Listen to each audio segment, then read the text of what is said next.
запитання від іноземних журналістів. Я тут бачу, є англомовний журналіст. Якщо вам потрібен буде переклад, позаду вас є навушничок, там паралельний переклад буде йти. Окей. Ну, на коліна теж.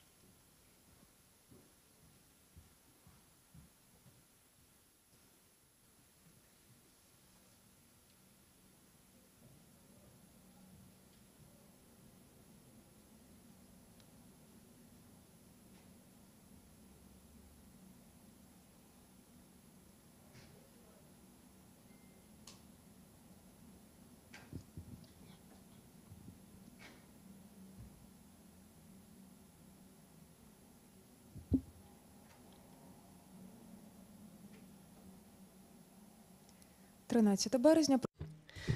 It's March 13, Ukrainian Media Center Ukrinform continues its operation. My name is Ruslana Velychko-Trifonyuk, and now we're about to have the presentation of the fourth survey titled Perception of Veterans in Ukrainian Society. Joining us in our studio are Lyubomyr Mysiv, Deputy Director of the Sociological Group Rating, and Yuliya Kirillova, Head of the Department of Educational and Analytical Work of the Ukrainian Veterans Foundation. Miss Yuliya, so what are the main challenges that the veterans are facing, veterans who are growing in numbers when they get back to the society? What are the problems they're facing, and what is the attitude of the population to them?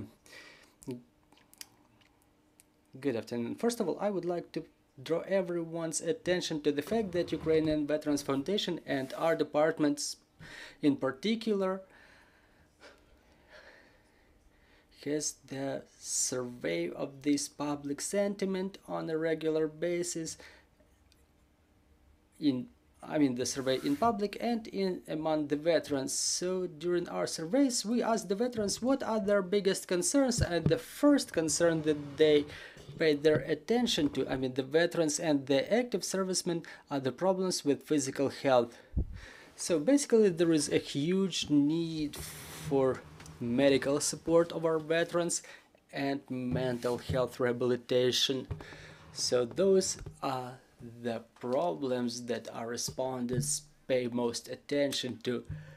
Then it's probably something that our veterans are afraid of is the lack of understanding by the society of their experience in general, because as we the trust to our defenders is quite high, but when we talk about the veterans, the level of trust is somewhat lower, but the level of stigmatization is way higher. So basically the society is used to comparing our veterans to people who have some psychological disorders, dependencies, and this stigma is something that our defenders are afraid of the most. Mr. Lyubomyr, so can you debunk or confirm these statements with sociologists? So what are the results of the survey in terms of attitude of our society to the veterans? I'm talking specifically about the stigmatization.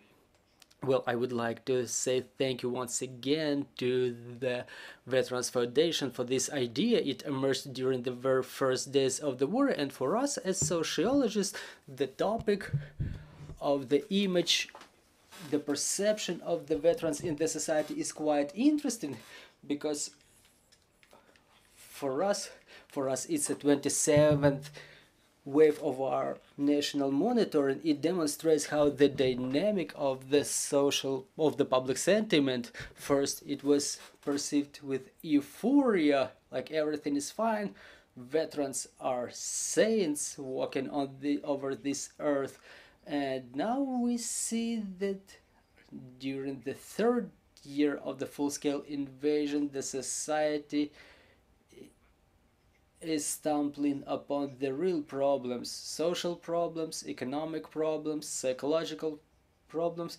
Well, we have more than 1 million people working with the security and defense forces for the time being who will become veterans after our victory.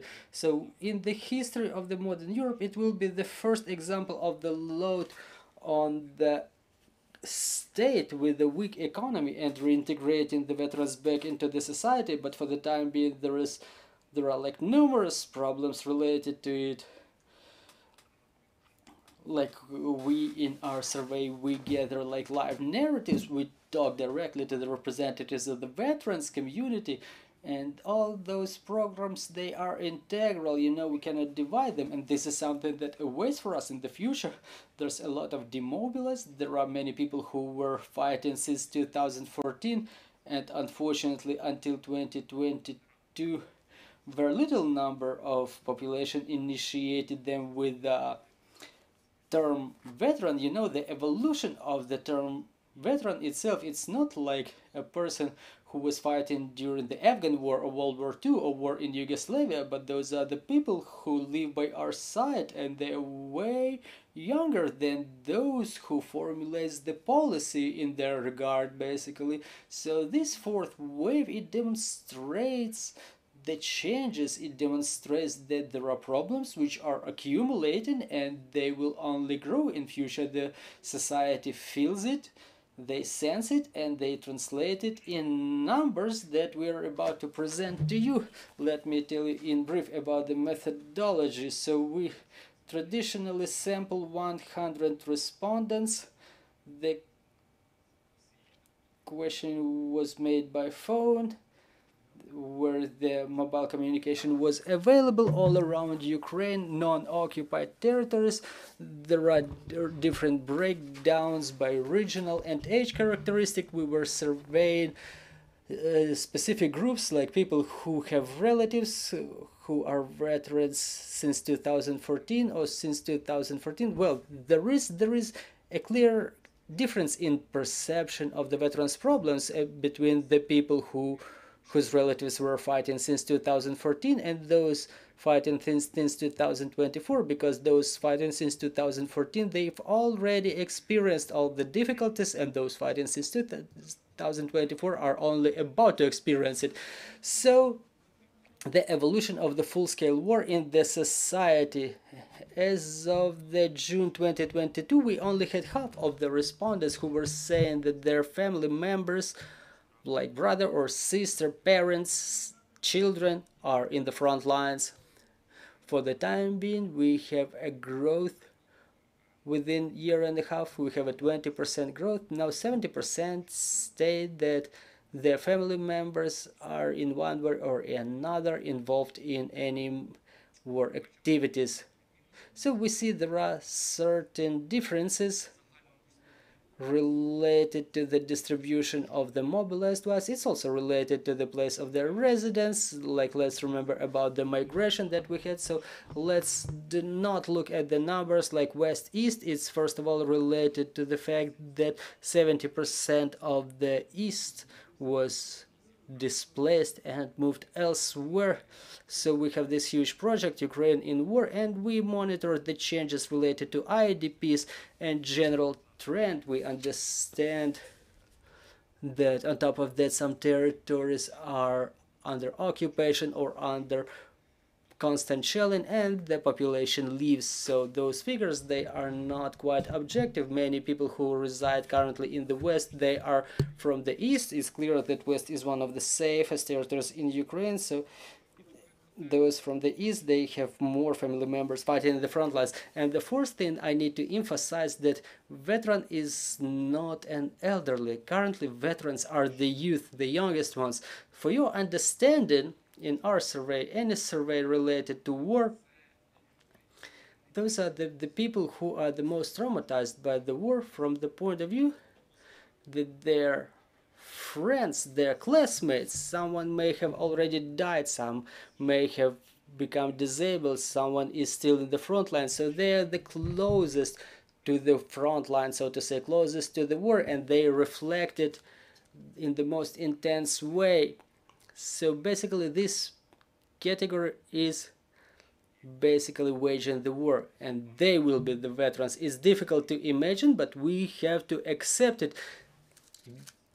Those people will have a need not only for social support, but for transformation from the military into the civilian. And that youth, they will need professional transformation.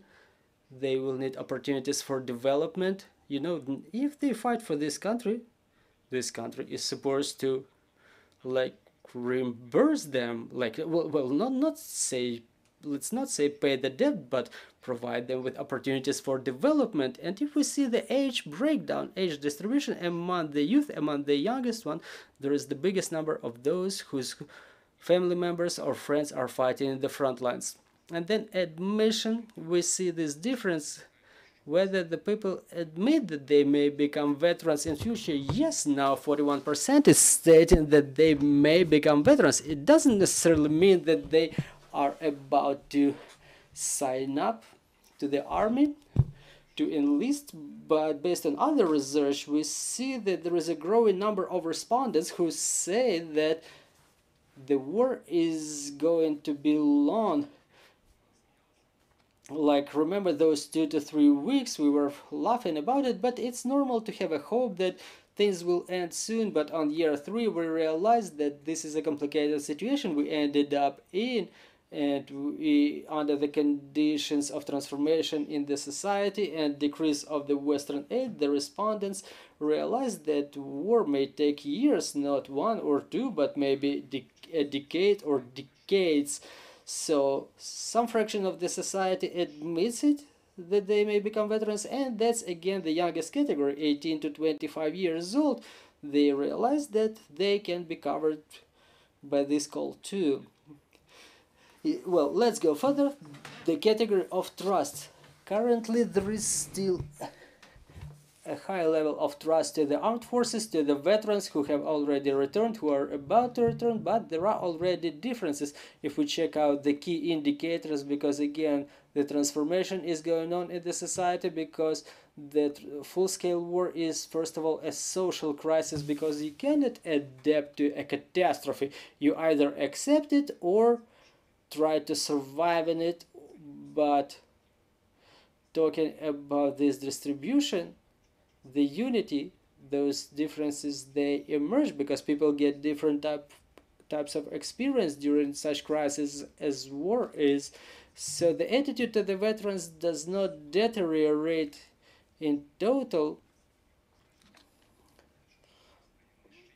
but it becomes a little bit lower in case of answer yes, completely trust. And we understand that the load on the society in terms of distribution of benefits, budget funds, it will be different now. And on top of that, there is the information background related to mobilization. First of all, we see a mass of discussions about justice that is being discussed in the society. Obviously, the image of the military, it changes, and it's not negative, thanks God, so far, but we can already start discussing it, because after the victory there will be a lot of social problems waiting for us. They are already laid as foundations, so to say. For example, IDP, non-IDP had no losses during the war, left the country or stayed inside the country. Those are a lot of social discussions that are waiting for us. We can obviously evade them, but as a sociologist, I'm quite pessimistic in these terms, because I know Ukrainian society, well, I don't see any unity so far. I see some attempts, but generally the population remains Ukrainian population who like to quarrel. And I apologize for this word. We have to understand that those quarrels are stimulated from outside, because it's easy to manipulate people, manipulate the public sentiment, and that's why in future we are supposed to forecast this problem and rather not try to evade it. So let me omit this part. So problems of the veterans adaptation, that was the question that we were asking during a previous survey. Now we've transformed it with a bigger number of problems.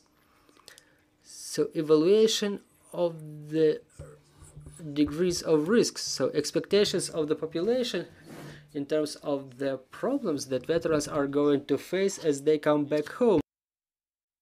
So this is something that we were discussing previously during our previous surveys, that psycho-emotional support, the transformation, adaptation of a person who experienced some difficult conditions of death all around them, and now they transition to the peaceful life. But people may still live under stress, and they need to adapt to the civilian life and to accept the fact that there can be life beyond war. So another problem is, and the most important, is the problems with the physical health and difficulties in obtaining medical aid. And if, for example, after 2014 we had little number of such persons, now we have a lot of those who has become disabled as a result of participation in active battle operations. And another third problem that I've mentioned, it's related to the previous one, but there are questions to the presence of the inclusive space. You know, so far Ukraine and inclusiveness is like two different things. We're moving in that direction, but the inclusiveness is not so widespread. You know, in the big cities we can see those low sidewalks or ramps or other inclusion measures, but in smaller cities there's way more barriers, way more problems. So it's not about people only riding the wheelchairs, but it's also about the perception of those people who have those disabilities, their perception by the society. So far they seem to be a stigmatized category of population. Well, not stigmatized by the society, but rather by themselves, because they have no confidence about themselves, and people really punish themselves internally, psychologically, for being disabled. I mean, even if you don't get this disability as a result of war, it's a difficult psychological problem, and they need help in these areas. So like the society pities them, but it's not about the pity, it's about perception of them as people. So it's a part of education program, but it takes time. We understand it's a Soviet heritage. We were living in different conditions where the disabled people, where the state tried to hide the disabled as if they don't exist. But you see, now this risk exists. Well, it's not a problem, it's a risk. Another risk is the social benefits.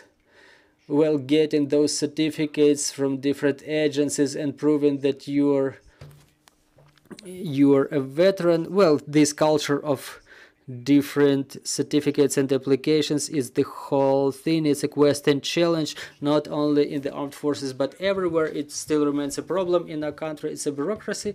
Another significant problem are conflicts in the families of the military. So talking about psychological adaptation, once again, those people require adaptation. They need to be reintegrated back into society. The society has to understand their experience, but again, it's a road with two-side movement.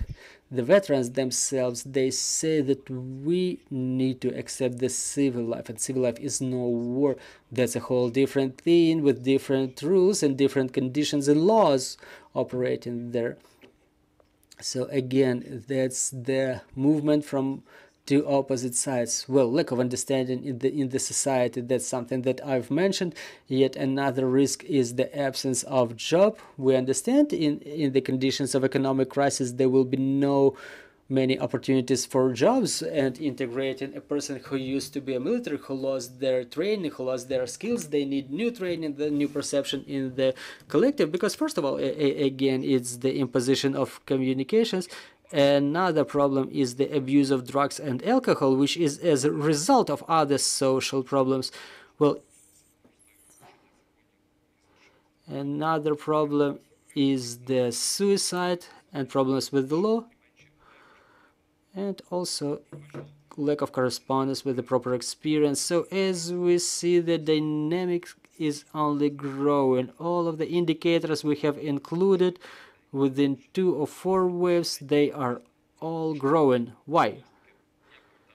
But again, we are in year 3 of the full-scale invasion, and the perception of social problems is only jeopardizing.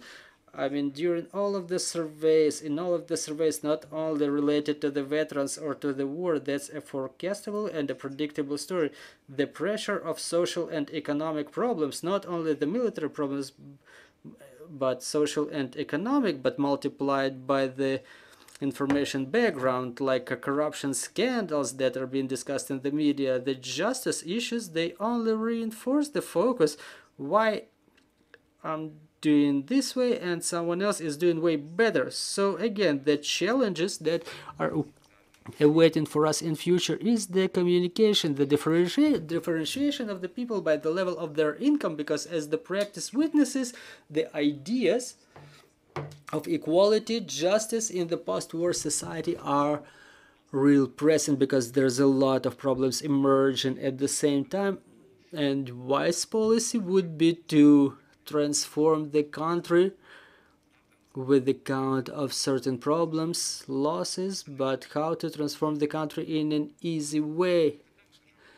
Like, you know, in totalitarian states, everything is easy. You can just move the disabled out of the city, tell everybody to shut down and keep silent, but in democratic societies, it's a matter of discussions in the society. It's a matter of transformation of the ideas, political opinions, things related to the elections, getting some powers in office, like some development of some populistic ideas, which people will be prone to accepting, because the society is susceptible to propaganda and easy solutions under conditions like that, under conditions when they are traumatized. Yet another part is the expectation of the problems that are growing in the background of other problems that are deteriorating, because the economic situation is not improving. There are problems with the jobs. We have a huge demand for mobilization of large number of males. Is the pressure on economy. We have migration abroad, which happened again not among the elderly, but the most active categories of the society have left, young women who study abroad, and it all creates the vacuum of the workforce that will emerge in future. And again, that's another thing, where to get money.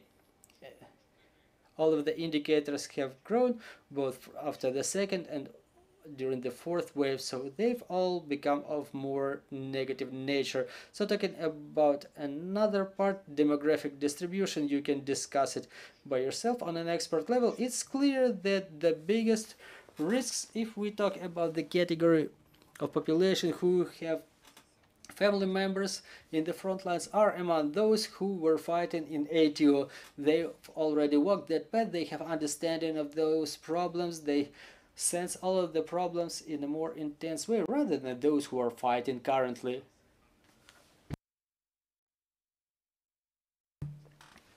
Like now, you can only become veteran after the full-scale invasion, rather than after the operation of the joint forces or anti-terroristic operation of which started in 2014. So in response to the question whether the government fulfills or does not fulfill their obligations in front of the veterans, the estimates are lower and lower. And it's not only related to veterans, but to all areas of government policies, you know, related to the famous scandals that happened within the last half a year. And unfortunately, the trust in government institutions is in negative trend. Probably it will improve, but for the time being, you know, as our legendary president was saying, we have what we have.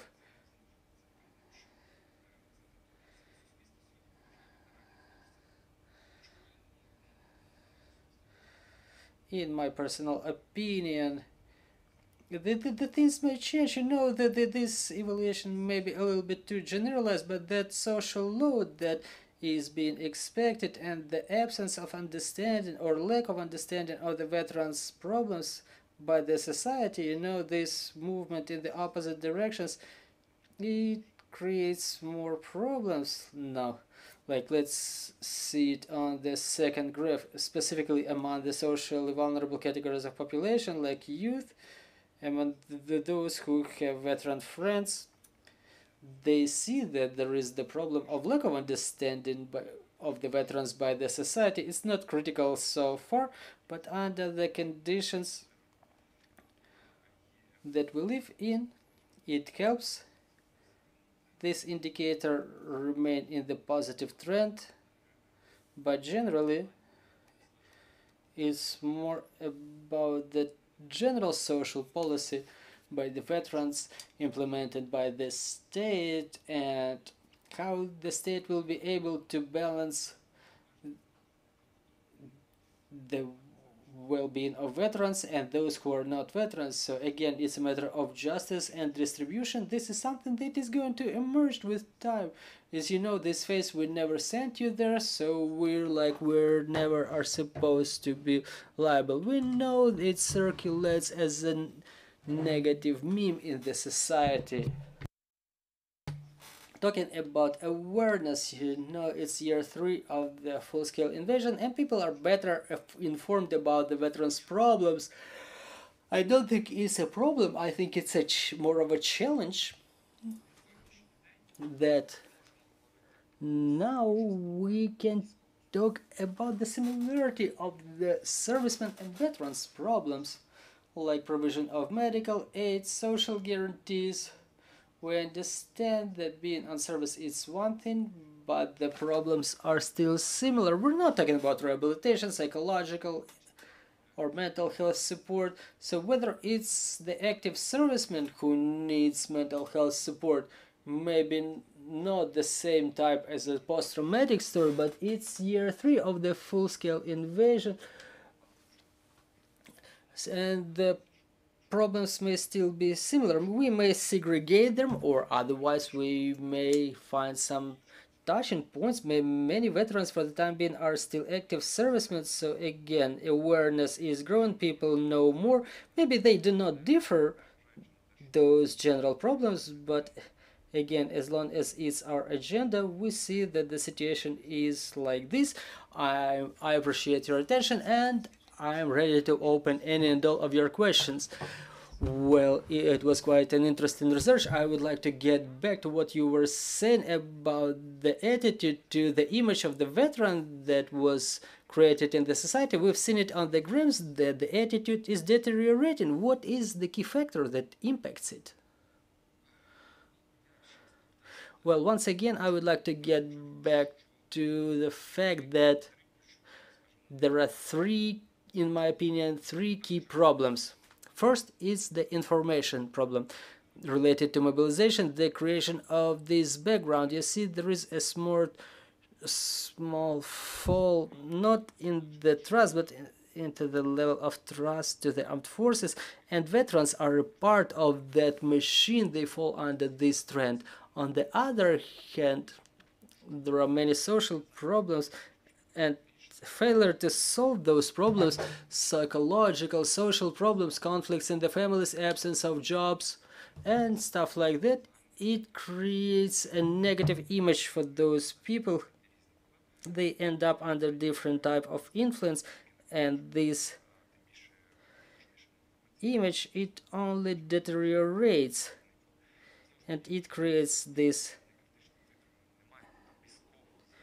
difficult background. We don't have this problem so far. It's not like half of the population is saying that the image of the veterans is declining or deteriorating, but there is the competition for distribution of the social benefits. You know, the poorest categories of population, they need some support too, and they have lack of this acceptance, like we are the pensioners and those youth are entitled to those payments, and we, like the pensioners, are supposed to like not to get those funds. We were working too, you know, we have to wait in line, meanwhile they go without the line, without queue and stuff like that. Like very plain social problems, very mundane.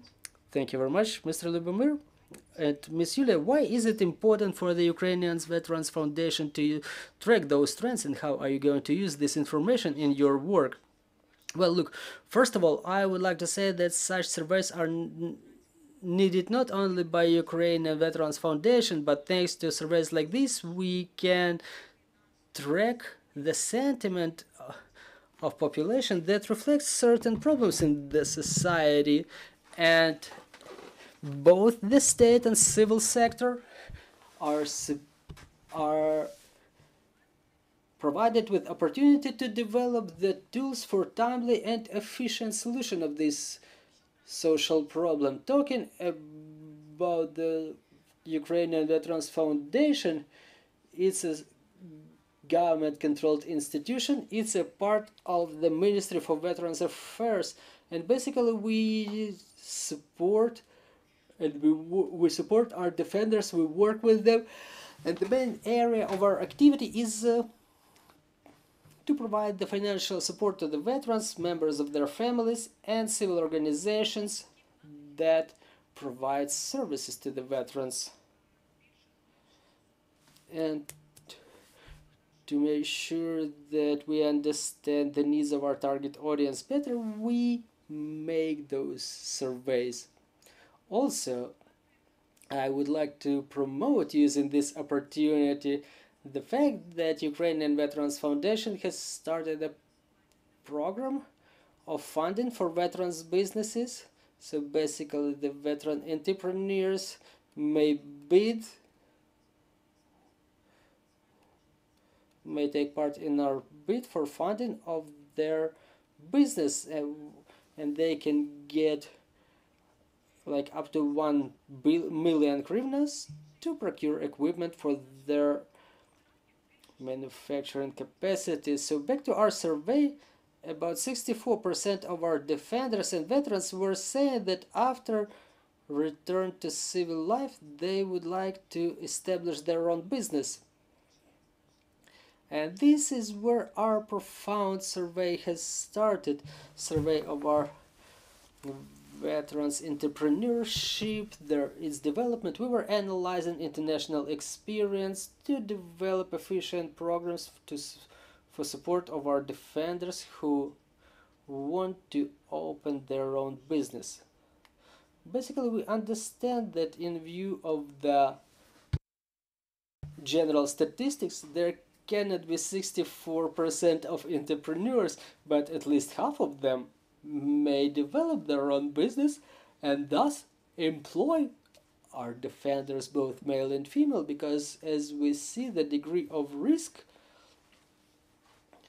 of the problems with employment will be quite high, and those people will need requalification. They will need employment, and their brothers and sisters in arms who have similar experience are the ones who can help them adapt to the civil lives way better. As we see, the understanding of the problems of the veterans by the society is growing, and the level of risks that the society is saying about or stating about it reflects their experience of communication with the veterans. For example, we see that there are problems related to the conflicts within the families. Ukrainian Veterans Foundation has a mental health support hotline for veterans and their family members, and I was analyzing the statistic of calls. And basically, if we compare it with previous periods, I can observe that the number of calls related to some family problems like domestic violence is gradually growing. And again, it's yet another sign to have not only the government but also the civil sector, civil society who develops some services for the veterans to react to it with some of their problems, because we understand that 1 million of veterans that we are about to have is a huge number. We understand that it's not a problem of some imaginary state. It's the task of all of our society to reintegrate, to find common ground, because it's not only the veterans who need to reintegrate back into civil life, but it's also the civil society that is supposed to reintegrate into the life of the state that is waging a war, and those are the new realities that we have to get used to.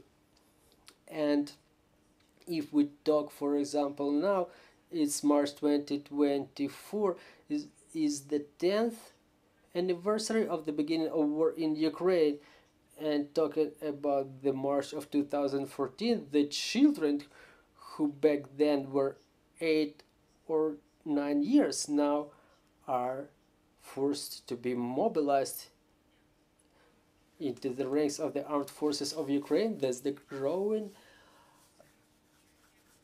generation that was growing up during the war, and they understand that is their task and is their mission to make sure that they and their state survives. And if we check out the demographic breakdown, when we were asking people if they admit that they can become veterans in future, we should pay attention to the fact that it's not only 18 to 35 years youth who were responding yes, but there is a large number of women. There is a growing percentage of women, 20% of women admit that they may become veterans in future. So it's not a problem, it's the task of the whole society to get used to the new realities and to effectively react to those challenges. So there is a task.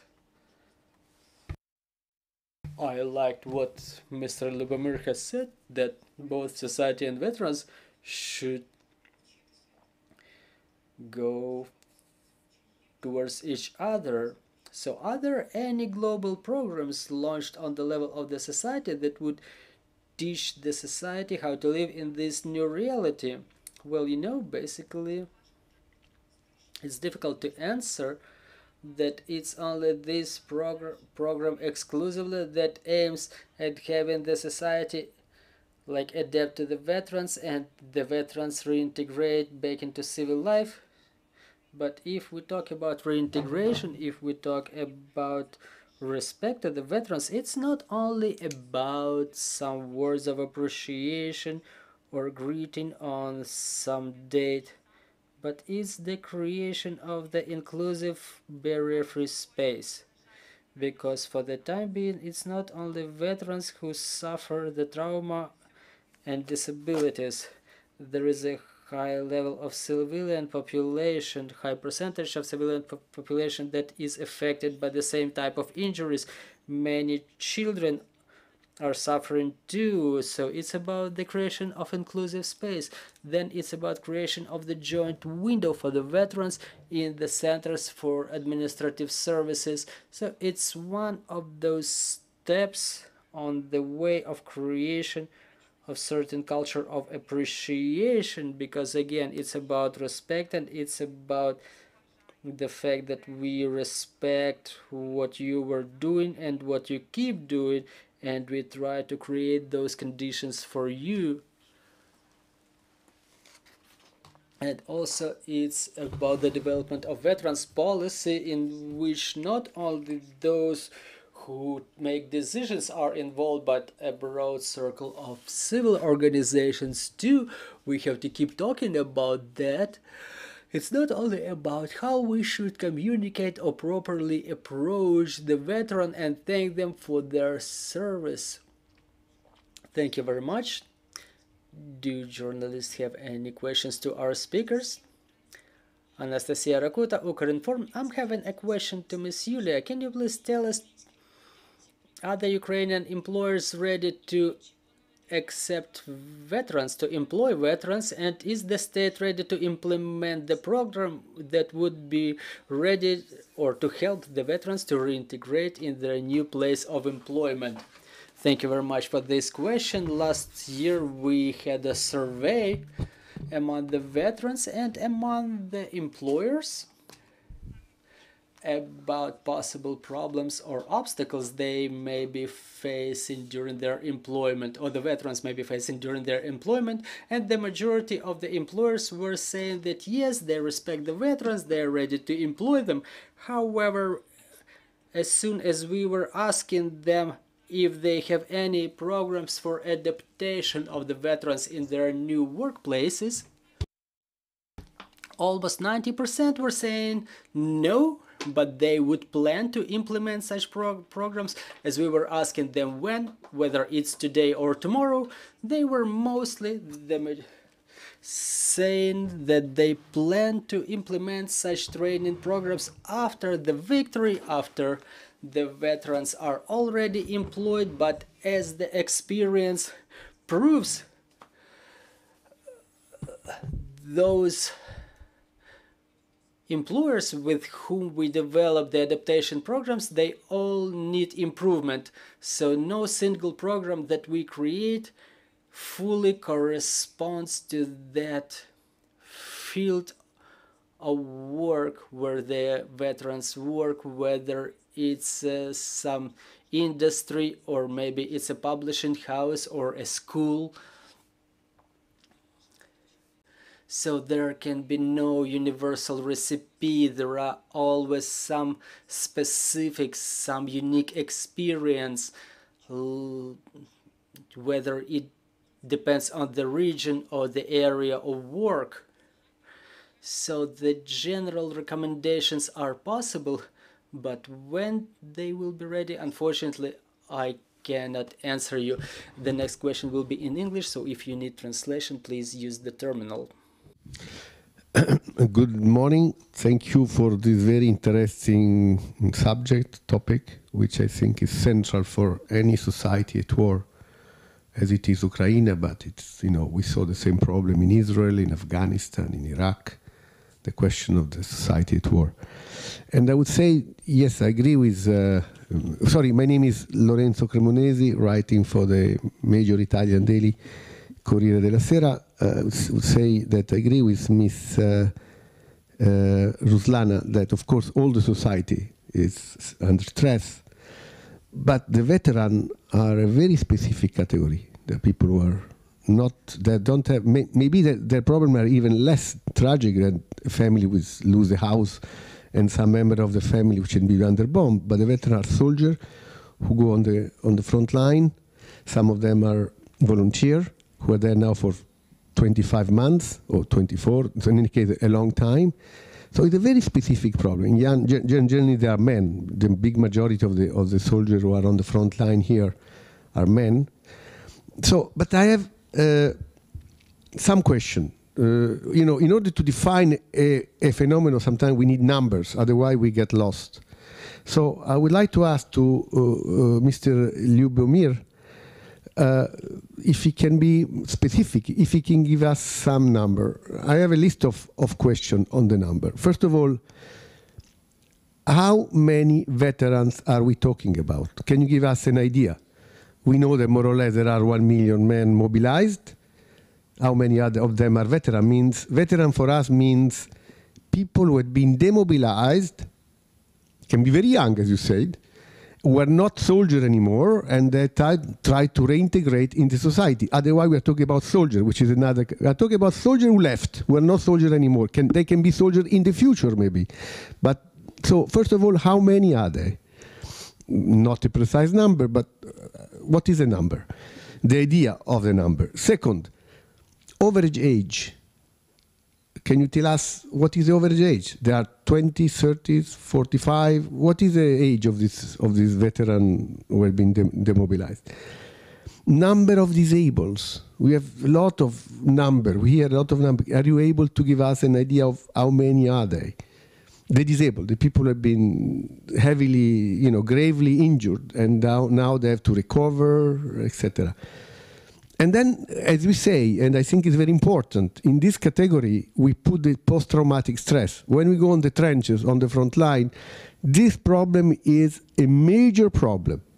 People who are not physically affected, but they are under emotional traumatic stress.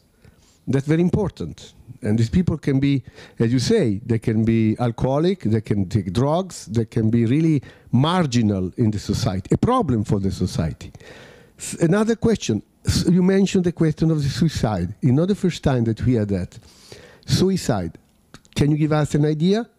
We heard many times, even Ukrainian press talking about suicide. How many? Can you give us an idea? Is it growing? Are they less? Are they more? Comparing last year? We also heard, and I remember talking with a young soldier in Zaporizhia hospital, divorce. There's another social problem. Family which break down because of the psychological problem, because the wife maybe go abroad. Soldier told us, we are here, soldier men, we have been abandoned by our women. I heard many times this sentence, which is kind of a taboo, of course. But can you give us an idea? And of course, unemployment. And the last thing, the question of the demobilization law or mobilization law, which is the same face of the same coin, people are very upset. Soldiers, societies, families, even if they want to fight, they are very upset. We had here a press conference with one of the members of the parliament. We don't have a lot of time, yeah, so sorry. pose the question. So can you give us an answer on this question, especially on the numbers, on the figures? Thank you. Я українською відповім, на жаль, я все зрозумів, дякую. I will reply in Ukrainian. I understand everything you've asking. I cannot give you some statistics as a sociologist. Maybe Yuliya has anything to add if it exists. But based on our survey, well, we're talking about the phenomena of Ukrainian veterans. So today, let me repeat it. Let me get back to this figure. The full-scale war, according to the calculations of the Ministry of Defense, we have more than 1,100,000 people serving. Like everybody who gets back from this big war will be the veterans, and it will be the huge layer of the society. Well, this is a discussion of whom we recognize as a veterans. Again, the phenomena of today is that people, like, the war started in 2014, let me remind you. Those who were serving in 2014, they are the active servicemen with a veteran status. One friend of mine got this veteran status recently, and he's the active serviceman. He's a medic. So again, it's a phenomena of today. It's not like a small fraction of people, and more people will be demobilized. So talking about the exact figures now, the exact number of veterans, it's impossible. Talking about psychological problems, injuries, those numbers will be definitely growing. We cannot forecast the amount of the psychological problems because the trauma may be different. We don't know the scale of the war, and we don't know what will be the consequences. Different people may experience it in different way. It will be influencing the post-traumatic history too. So talking about the divorce statistics, is difficult in Ukraine to maintain statistics in general. I hope it still exists on some level, and we can draw some imaginary number somehow soon. But again, the information about the injuries is classified now. Those figures that you want to get, unfortunately we don't have them, and on the other hand we cannot talk about them because the war is still not over, and in a year those figures may be bigger, maybe twice bigger. Miss Yuliya, do you have anything to add? Well, I basically agree with Mr. Lyubomyr. The country that is waging a war cannot disclose such statistics. It's very difficult to talk about things like that. Talking about statistics of the number of suicides, it did not exist even before the full-scale invasion because such data was never analyzed, and basically those who, for example, if we talk about the Ministry of Interior, because it's under their jurisdiction, when they document the facts of suicide, it's difficult for them to understand whether the person who killed themselves is a veteran or not. Maybe it's not quite correct to segregate the people who ended their lives like this in a way like that. Well, thank you very much for this wonderful presentation. Let me remind you, we had the presentation of the fourth wave of survey titled Perception of Veterans in Ukrainian Society. Ukraine Media Center will be back on air tomorrow. Stay tuned. Thank you.